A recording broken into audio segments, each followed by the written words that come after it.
Let's start the class. We are doing question number 13 from the past papers. Name of topic is depreciation. Okay, T Limited prepares accounts to 30th June. The following balances are available to 30th June 2017. Plant and machinery at cost is given. Provision for depreciation is given. On 1st July, the company disposed of a machine which had a net book value of 20,000. The machine had been purchased on 1st July 2015. On 1st October 2017,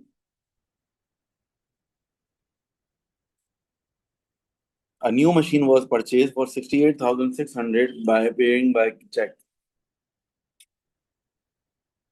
अच्छा भाई, the company depreciate plant and machinery at 20% per annum using reducing balance method calculated on a month to month basis.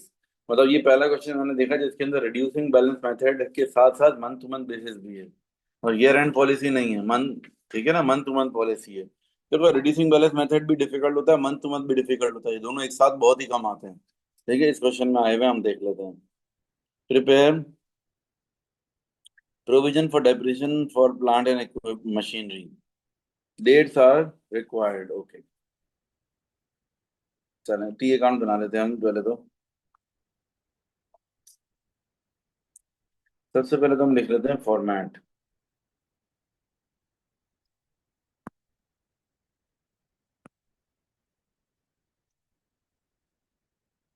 सबसे पहले हम लिख लेते हैं format.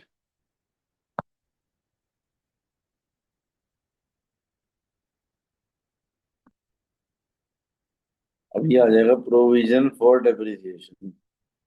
नाम हो गया प्रोविजन फॉर डेप्रिसिएशन।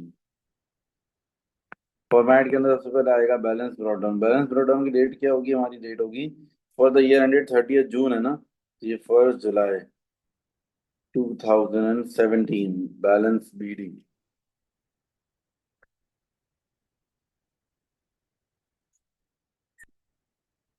48,700। ठीक है, ये हो गया हमारा बैलेंस बीडी।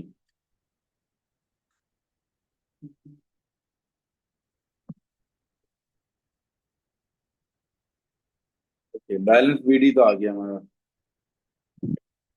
बैलेंस बीडी के बाद आएगा चार्ज फॉर द ईयर, यानी करंट ईयर का एक्सपेंस। ये होगा 2018 30th जून को। ठीक है, income statement.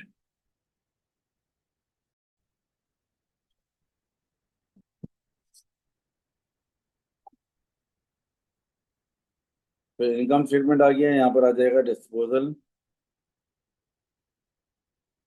And then balance CD.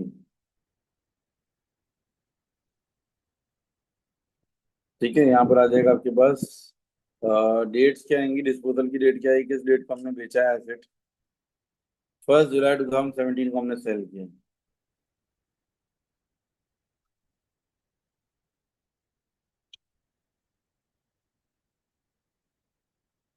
और जो बेचा है हमने, बैलेंस सीडी जो होगा वो हमारा होगा 30th जून 2018। ठीक है, मैंने पूरा फॉर्मेट लिख दिया, वैल्यूज हम लिखेंगे अब उसमें।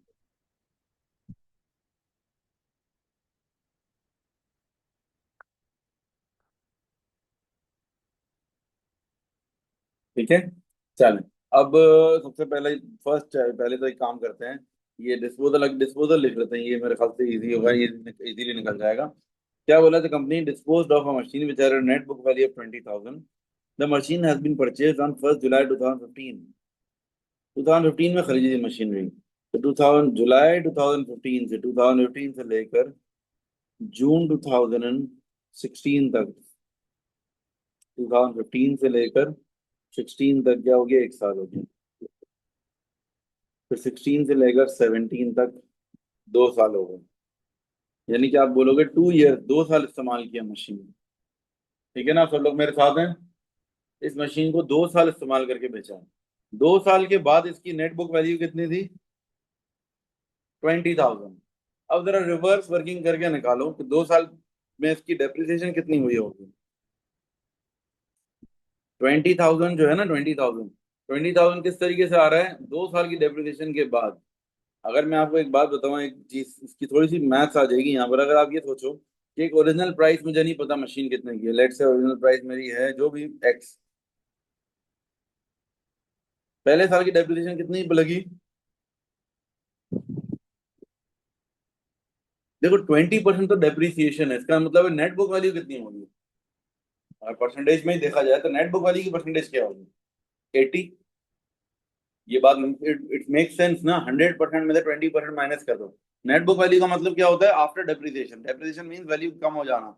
नेट बुक वैल्यू क्या होता है भाई? डेप्रिसिएशन होने के बाद, यानी कि एक्स को पहले मैं 80% से मल्टीप्लाई करूं एक दफा, जो आंसर आ जाएगा इसको एक दफा और 80% से मल्टीप्लाई कर दूं, तो अब जो मेरे पास आंसर आएगा वो 20,000 है।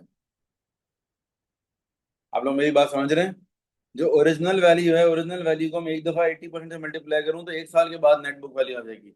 एक और दफा 80% से मल्टीप्लाई करूं तो 2 साल के बाद की नेट बुक वैल्यू आ जाएगी।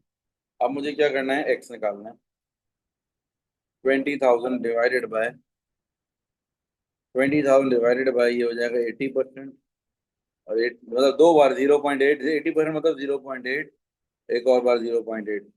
अब जरा कैलकुलेट करो आंसर क्या आएगा।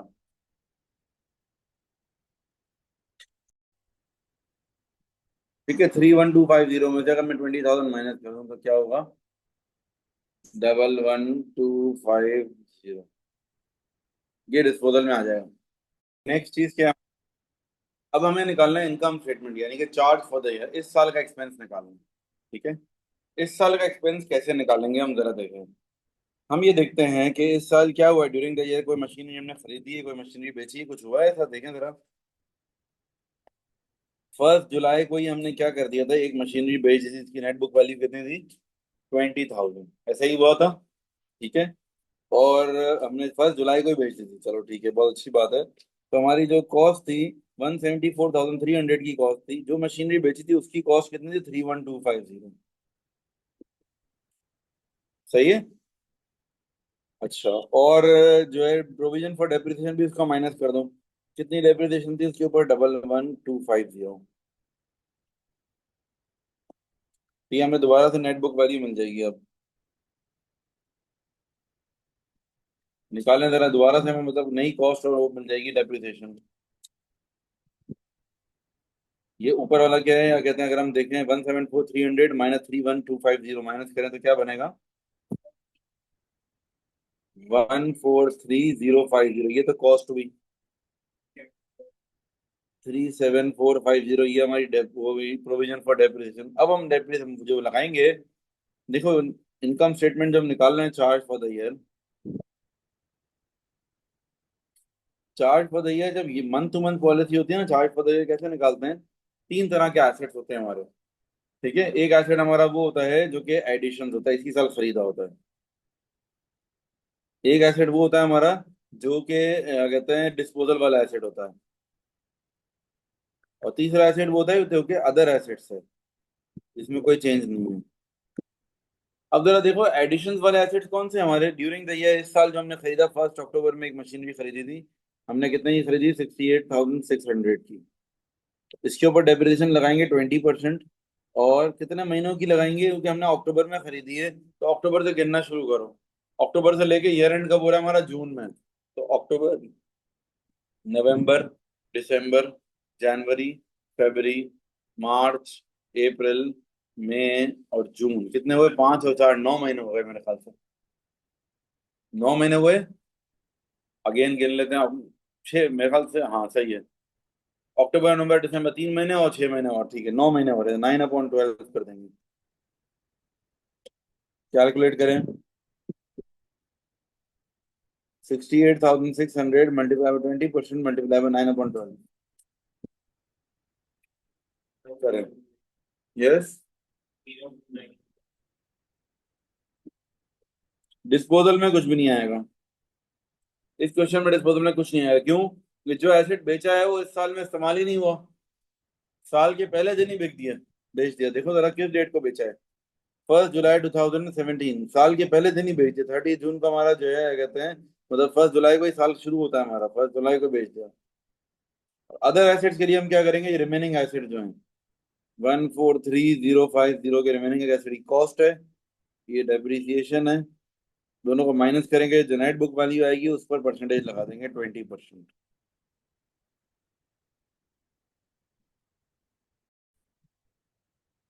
अब इन दोनों को ऐड कर देंगे, 10290 प्लस 21120,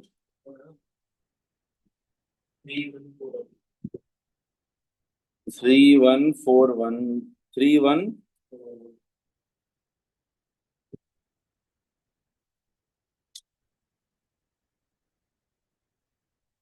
बैलेंस शीट ही निकाल लो।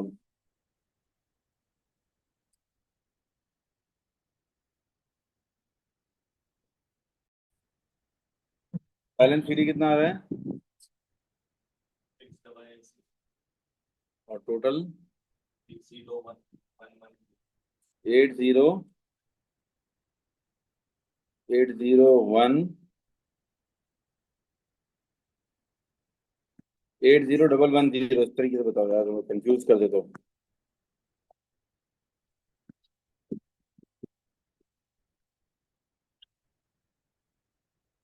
ठीक है, this is the final answer. अच्छा, डेट्स भी रिक्वायर्ड है, यहाँ पर आ जाएगा 1 जुलाई, balance brought down.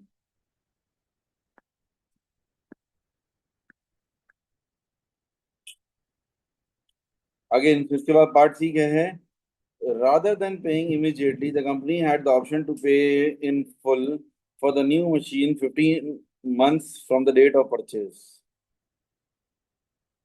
Explain the impact on the financial statements of paying for the new machine 15 months from the date of purchase. क्या इम्पैक्ट होगा इसका। जरूरी नहीं था कि उसी वक्त पे कर देते, चांस था कि आराम आराम से पे करते, 15 महीनों के अंदर अंदर पे कर देते। इससे इंटरेस्ट तो नहीं बोला हुआ, कुछ बोला हुआ है कि इंटरेस्ट लगाएंगे देन से देने को। तो आप तो यही बोलोगे, अब इसका इम्पैक्ट क्या होगा, it will have a positive impact on the cash flow position of the business.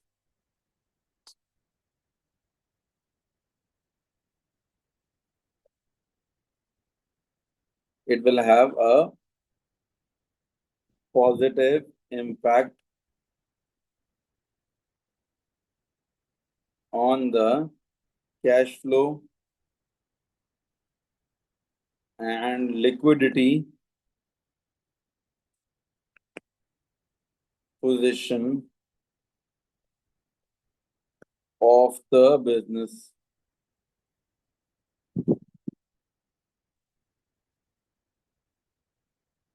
The current ratio, the current ratio will be good,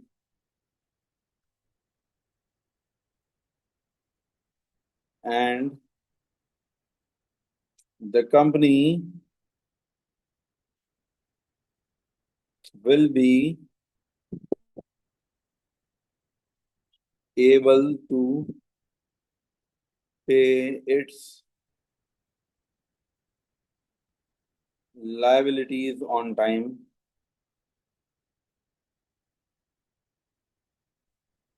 या pay its day-to-day expenses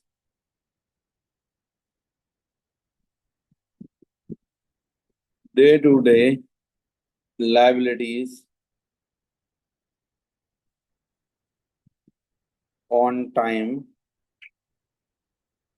and there will be no or less shortage of cash। थोड़ा ज्यादा ही point लिखवा दिए मैंने 3 marks के हिसाब से। ठीक है, question complete. Now we have another question, question number 12. Butler operates a small business. He has provided the following information. During the year ended 31st July, the following transactions took place. A machine was sold for 25,000. There is a loss on disposal of 3,000. The machine had been purchased on 26th May. A machine was purchased on credit. The cost incurred were as follows. Annual insurance. Annual insurance machine की cost में शामिल नहीं होगा। Installation expense को यह include करेंगे। Plant and machinery की reducing balance method है 20% पर एनम। ठीक है, और year end policy, full year depreciation charge in the year of disposal, no depreciation in the year of disposal and full years in the purchase, year of purchase, okay. अब क्या हो जाएगा, plant and machinery का T account बनाना है और depreciation का। Very simple. Plant and machinery balance brought down 195,000। New machinery हमने कितने की खरीदी है? न्यू मशीनरी हमने खरीदी है, परचेज बाय चेक, बैंक में आ जाएगा 37,500, और 4,500 भी शामिल कर देंगे, 42,000 की पड़ गई न्यू मशीन। डिस्पोजल, जो मशीनरी बेच रहे हैं वो 25,000 की बेची है, उस पर डिस्पोजल का लॉस ऑन डिस्पोजल है 3,000 का, मतलब उसकी वैल्यू 28,000 होनी चाहिए। 28,000 is the net book value.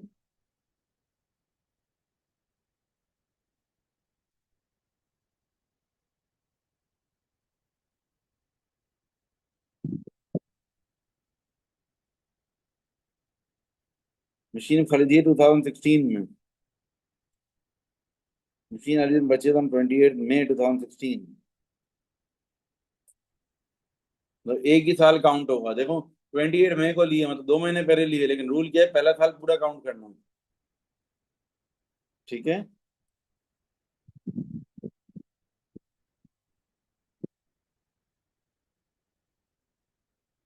और परसेंटेज है 20%, X multiply by 80% is equals to 28,000।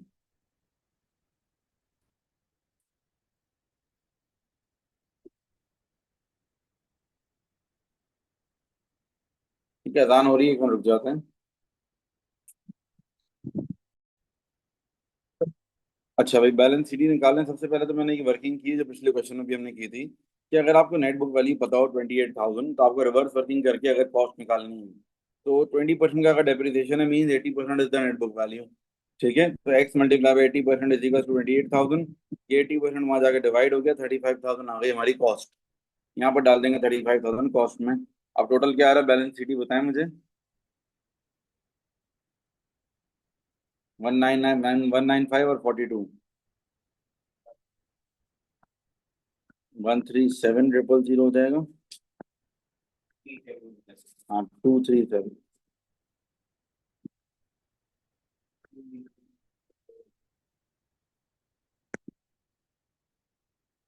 Balance brought down, dates आप लोग खुद डाल लेंगे। डेट्स आर नॉट रिक्वायर्ड हो गया, चलो वेरी गुड।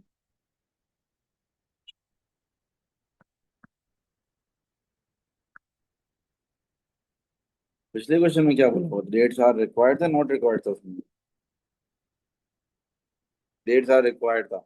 मेजोरिटी क्वेश्चन में वैसे नॉट रिक्वायर्ड, अगर कुछ वैसे साइलेंट होंगे तो रिक्वायर्ड होंगी वैसे भी dates. Dates are not required कभी लिखना लिखा होता नहीं है आमतौर पे, इट इज अंडरस्टूड कि भाई वो तो वैसे ही डालनी है।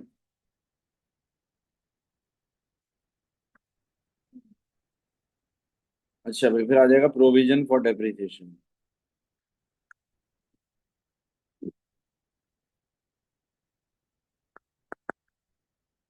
Provision for depreciation balance brought down, balance brought down हो जाएगा 68,250। यहाँ डिस्पोजल में आ जाएगा जो एसेट बेचा है उसके ऊपर डेप्रिसिएशन। देखो डिस्पोजल इजी इजी, 35,000 का एसेट बेचा था हमने, 28,000 नेट बुक वैल्यू थी, मतलब 7,000 की डेप्रिसिएशन हो गई। ठीक है, डेप्रिसिएशन इज 7,000। अच्छा, नेक्स्ट हमारे पास क्या है, यहाँ पर आ जाएगा इनकम स्टेटमेंट। ये है charge for the year. Charge for the year का क्या करेंगे, कि हम ये देखेंगे भाई हमारे पास आगे ये कौन सा है, year end policy, month two month. देखें जरा पॉलिसी कौन सी है, ईयर एंड पॉलिसी है ना। ईयर एंड पॉलिसी में इसका मतलब बैलेंस शीट पे परसेंटेज लगती है। अगर मैं ये देखूं, ये मेरा जो ईयर एंड पे जितना एसेट्स है उन पे परसेंटेज लगेगी, 202,000 का एसेट्स है, उनकी डेप्रिसिएशन कितनी है? डेप्रिसिएशन मेरी है 68,250 माइनस 7,000। ये मेरी डेप्रिसिएशन है।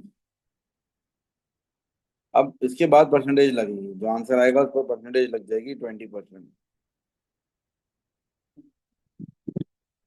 देखो 68,250 माइनस 7,000 करो।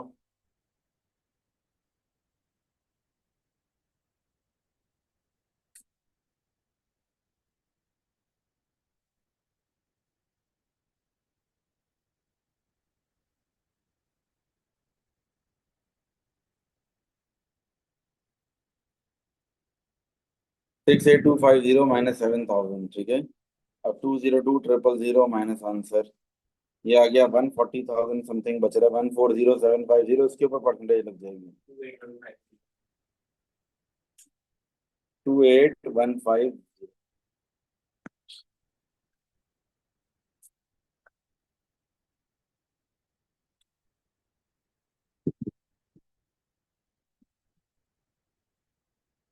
Balance CD.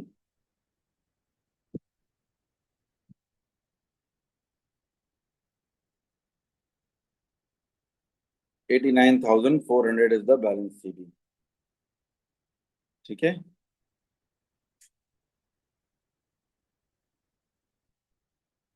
96,400 टोटल है।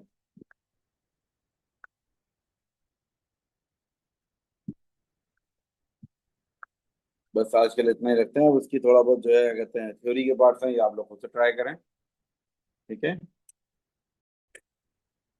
थ्योरी के पार्ट वैसे भी वही है जो रिपीटेड है, हमने पिछले दफा कई दफा ये पार्ट डिस्कस ऑलरेडी हम कर चुके हैं, ठीक है। इतना ही रखते हैं आज।